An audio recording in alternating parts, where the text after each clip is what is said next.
everybody, it's Jo here from the UK. I am here with the Global Video Hop group today, so we're designing projects for you with love in mind. So we have Valentines coming up in just a couple of weeks' time, and there's all sorts of love. We've got a wedding in the family this year. We've also just had a new baby in the family, so it's all about love and anything we can come up with, really. So I want to share a project with you today, which is I'm designing a little bit on the hoof, so bear with me because this is something in my head, so we're going to see how it goes.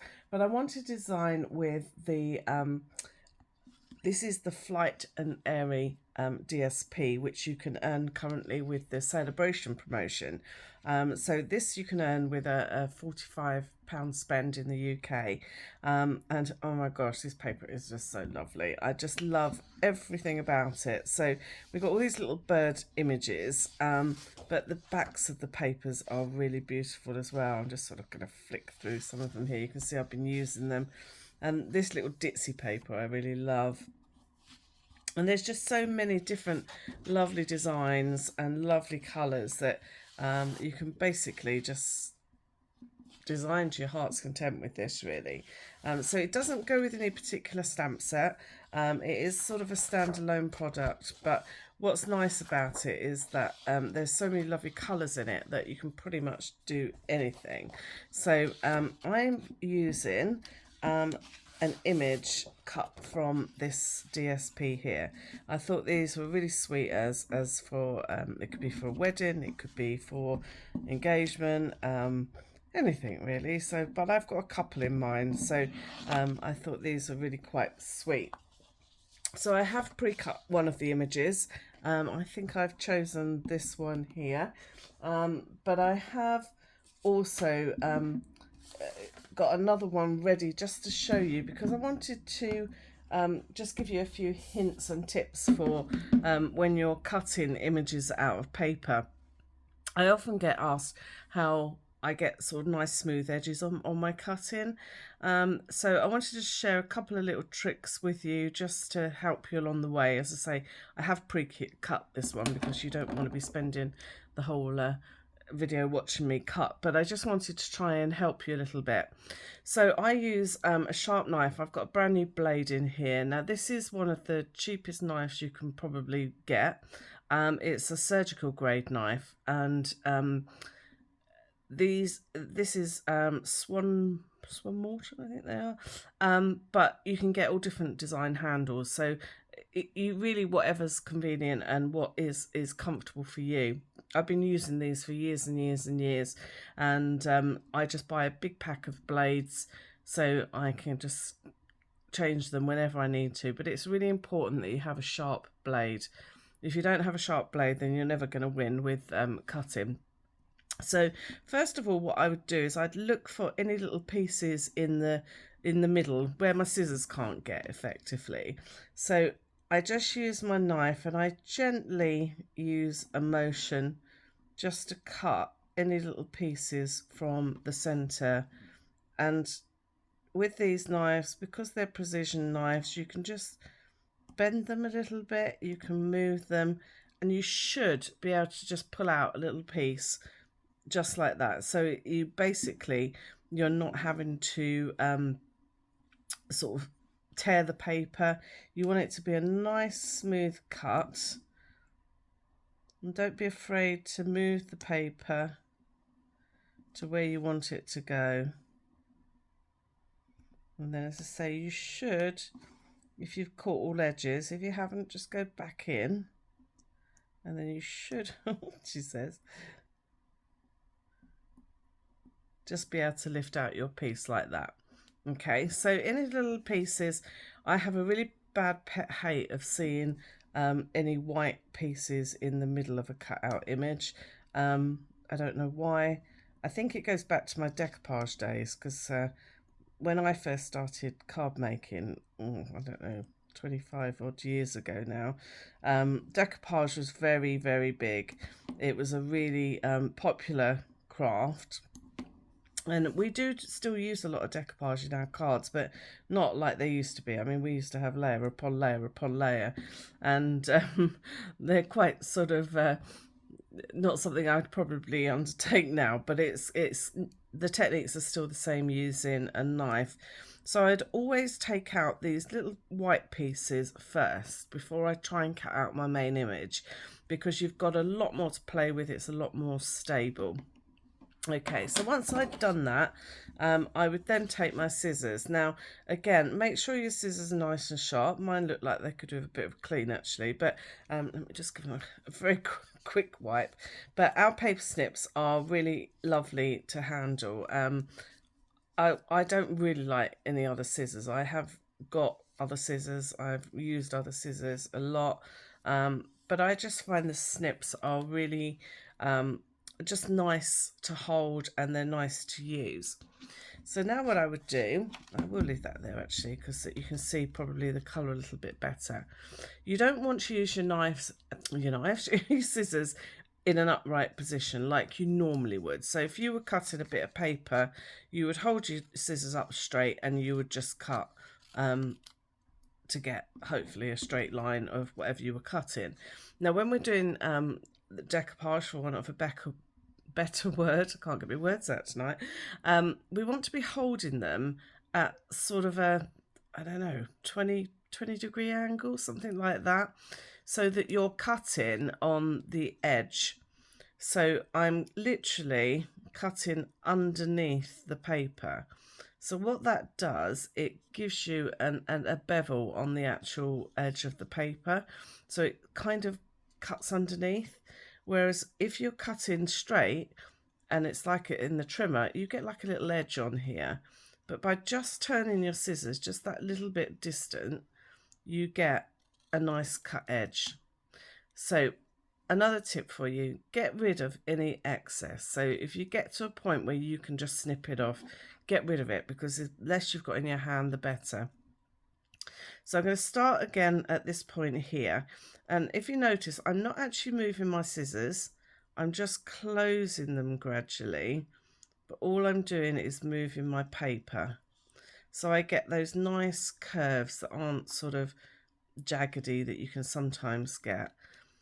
And don't ever go to the end of your scissors, because when you go to the end, you get a natural little nick at the end. So what you want to do is, before you get to the end of your scissors, you want to stop, reopen, carry on. Okay, so you're never using that full length of your scissors. And again, I'm just turning the paper and using my scissors just to cut round whatever it is I'm cutting round. And again, don't be afraid to go back in. If you find, oh, I'm not close enough there, just go back in and just keep moving your paper. And the whole time you're moving the paper and not your scissors. So if I was doing this, for example, I'm naturally going to do this, and I don't want to do that. I want to keep my scissors really just on one cut, really. So just move it around. And again, look, I'm coming to a point here. So at this point, I would snip off. I want to get rid of this excess paper. And then you can see you get this really nice smooth edge. And because you've undercut under the paper, you've not got any edges that are raised. You've got a really nice soft edge. Okay, right, so they're just a couple of tips for when you're cutting your paper. I just wanted to go through with you.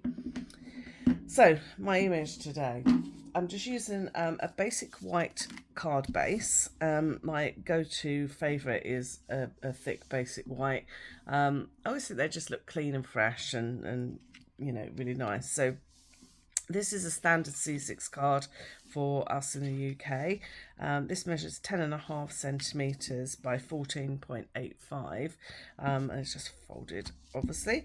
I then have a piece of the DSP, so this is the really pretty little birds, but I'm not using that side. I hate it when they've got really nice images on the other side, but we'll try and ignore that.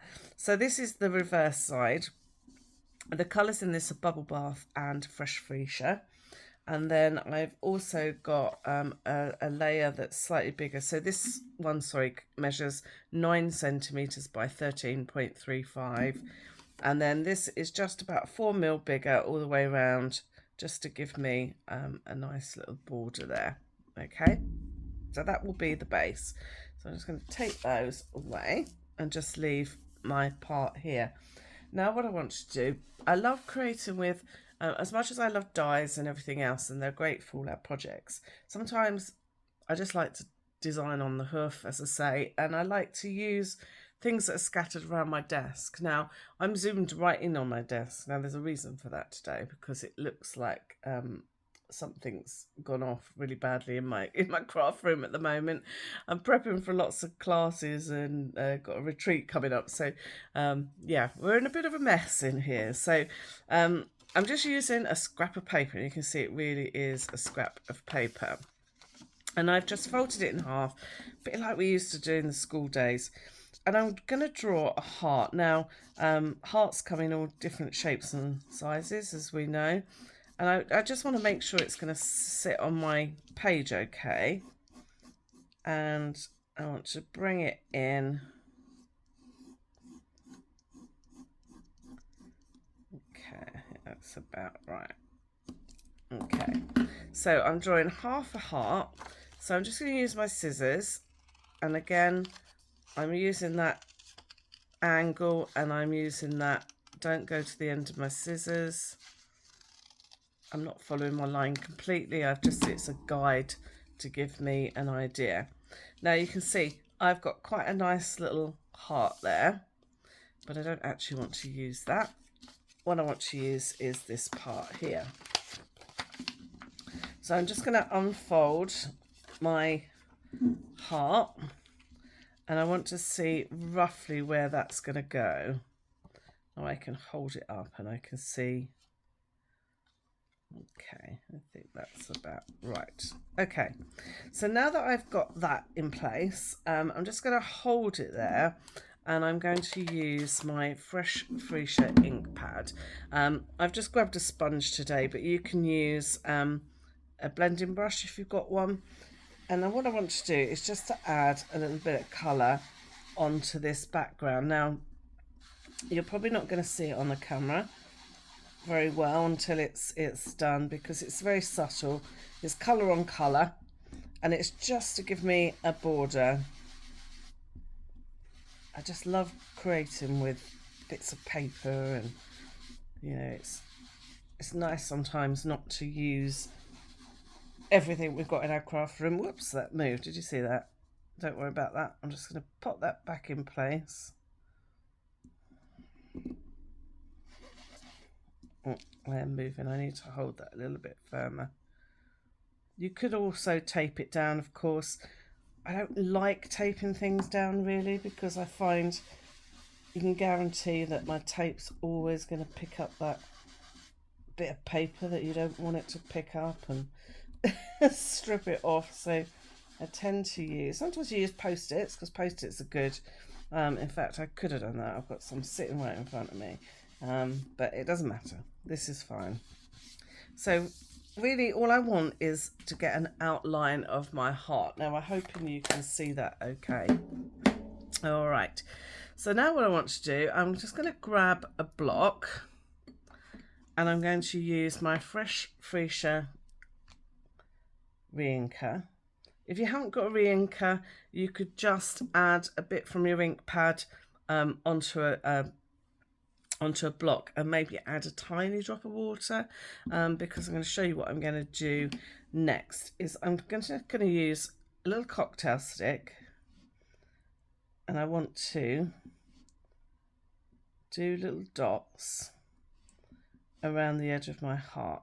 Now on this paper it will naturally grow, so you don't want to be using anything bigger than the end of a cocktail stick, unless you want bigger dots, of course, because you will find that it is going to spread. All right, so I'm just doing one at a time in my ink pad onto my paper, and I'm almost stabbing it into my paper. Not quite, because obviously I don't want to go through it, but it will just give it that nice sort of edge to it. Now don't worry if your dots aren't quite all the same size. Really doesn't matter. This is all handcrafted, remember. I think sometimes we get caught up on the detail a little bit, and we don't need to. It's all about having fun. It's ink and paper.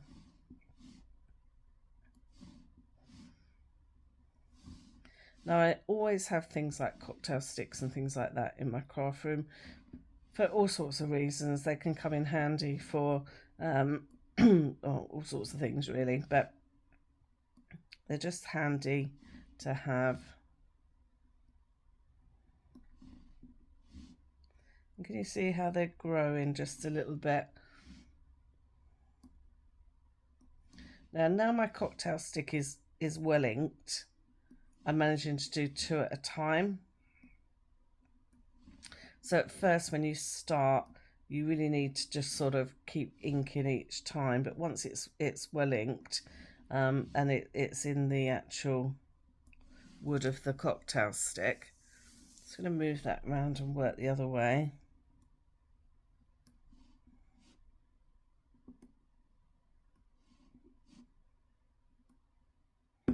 Whoops.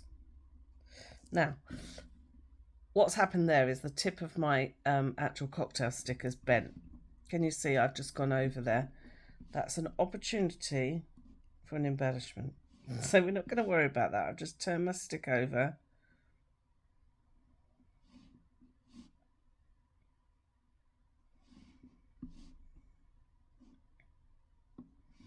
Chances are something's going to cover it. Years ago, I would have got really cross about that. But over the years, you learn to make it into something else.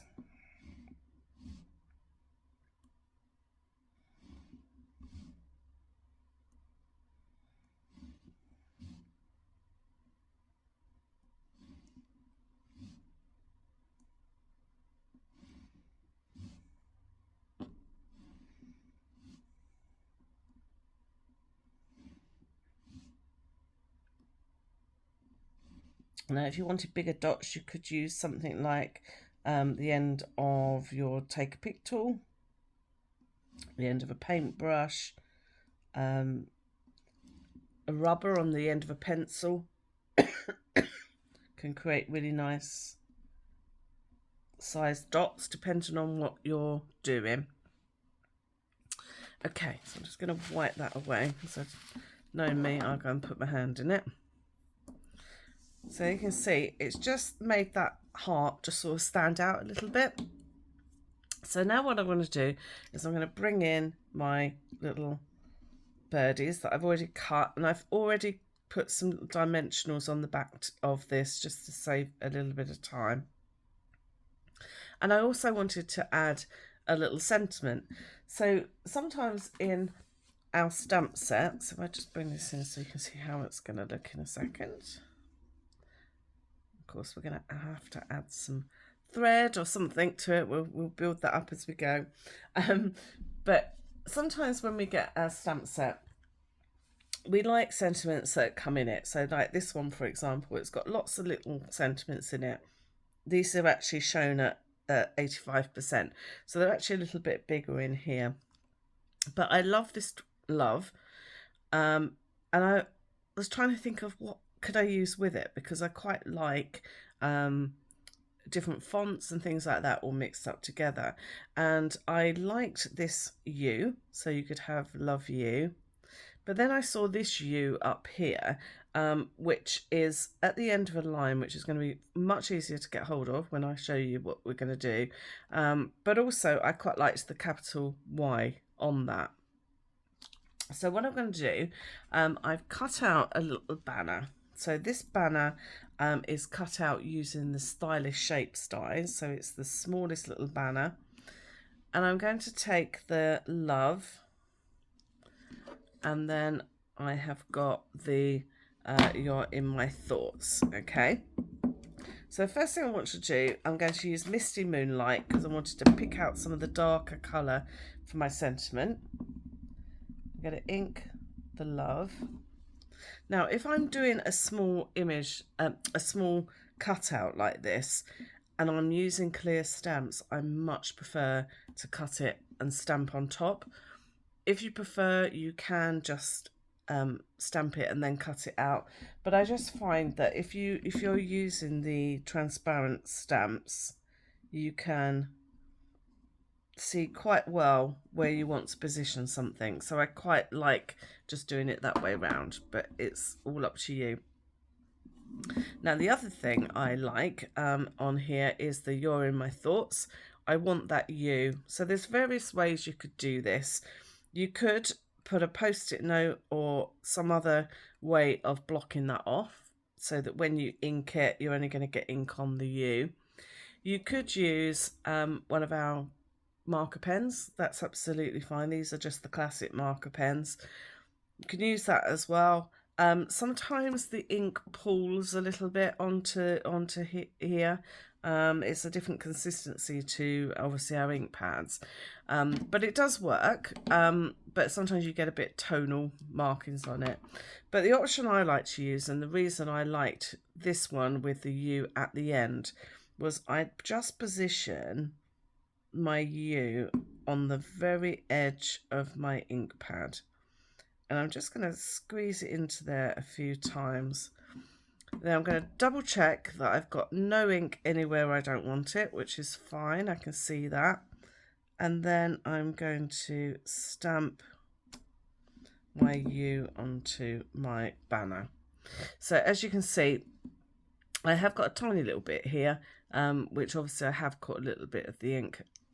When you do it at home, you'll be able to get a better image over the top. When we're videoing, it's sometimes quite difficult to see. But you can see how you can mix and match your sentiments and get a really nice combination of words that you might not sort of have to hand.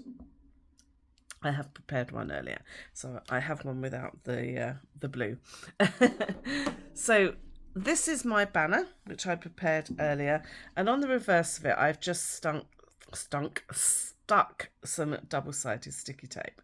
And what I want to do is create a little banner. Now I'm getting to the end of my poor end of my roll of linen thread. Only one small piece anyway. I have got a new one in the waiting. And what I want to do is I want to create a little banner. Okay, so I'm going to make sure I've made two little holes in the top of my banner here, just using a pokey tool or whatever you use to make little holes. What I don't want is my thread to split. So if it's not quite going through, make your hole a little bit bigger, pop it through, more fingers and thumbs. There we go. I'm just going to stick that onto the back onto my tape because I've already taken the back off that. And then what I'm going to do is I'm just going to squeeze that hole closed.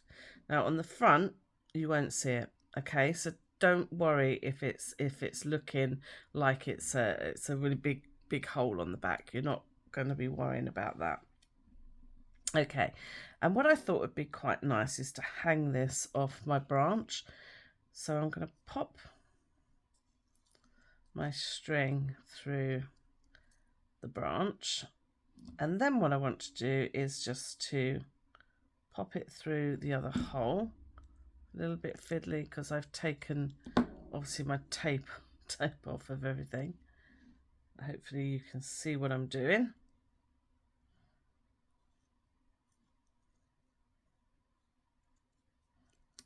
Okay, and I want this to hang at a bit of an angle really, so I'm thinking about there.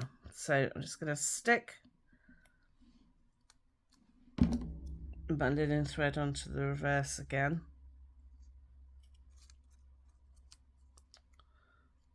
Very good, was it? managed to split that. I think my scissors had a bit of sticky on them. Let's have a look.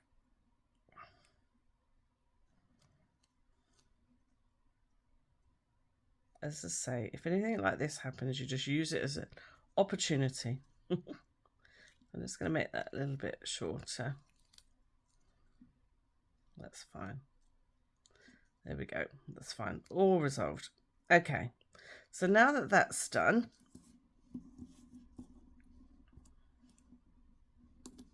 I'm just going to use some foam pads, and I want to stick it onto the back here. Now, when you're getting to the end of your stamping dimensionals, always use these little edge pieces. I always have about 10 of these sheets hanging around with these edge pieces on. A little bit too long, because all those little pieces are really useful for when you're cutting little pieces to go on things like the birds I've got here. Okay, so that's my little birdies. Do we need anything else? This is the question. Sometimes with card making, it's knowing when to stop. I've got a bad habit of that. Sometimes I just think, oh, I just add a little something here or a little something there, and then it all becomes too much, and then I don't like the finished result. So what I'm going to do, I think I'm going to stick it down, and then I can decide. I certainly don't want anything going into the background of it. At the very most, I'd be looking at a little linen bow or something. So I'm going to take all the backings off of my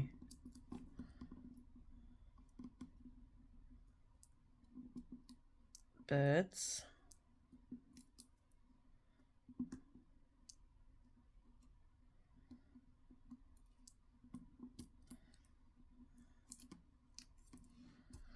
And my banner.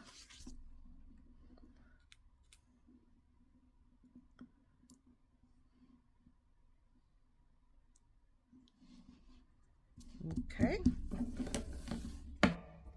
Clear some bits off my desk. I'm going to pop it onto here. Now, do I want anything else? That is the question. It's a difficult one, because I think sometimes you don't want to overdo it, but sometimes it can look a bit plain. But I think with these mottled backgrounds, I think we can get away with that. One thing I will just try, and I think it may distract a little, and I'm going to independently tie a little bow in linen thread. I get through rolls and rolls of this stuff.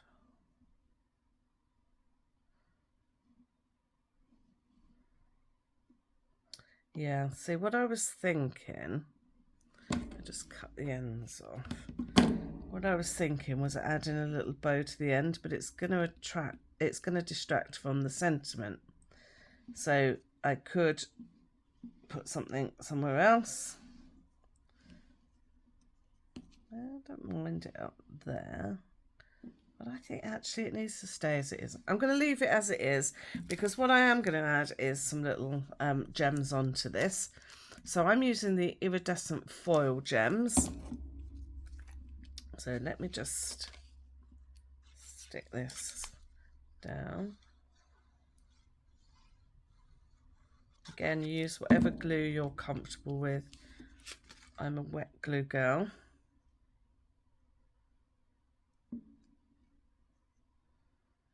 Just because I like that opportunity just to move it around a little bit.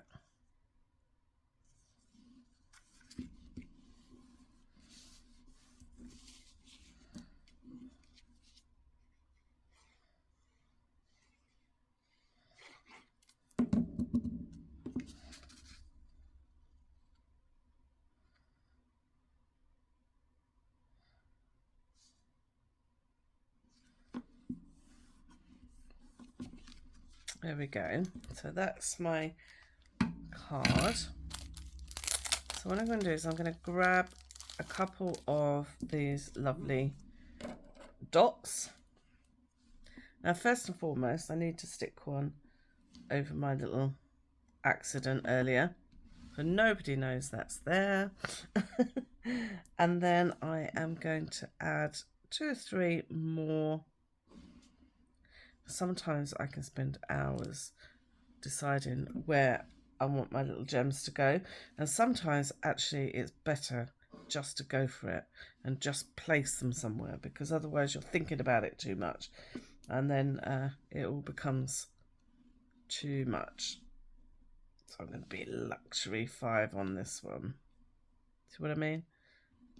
Sometimes you're better just sticking them down. So there you go. Now this is a really, really simple little card, obviously, but this paper just loans itself to be really delicate, and I just think it's a really cute little set that you can really sort of add your own little touch to. You can add different sentiments, so you can work out different combinations of words maybe that you might like. Mix up the stamp sets, it really doesn't matter, but it's just nice, I think, sometimes to have a play, have a little use the DSP till its full potential, because it's there for us to enjoy. So I hope you like that. Really simple little card, but hopefully a few of the hints and tips have helped you along the way. So I'll see you again soon. Take care. Bye.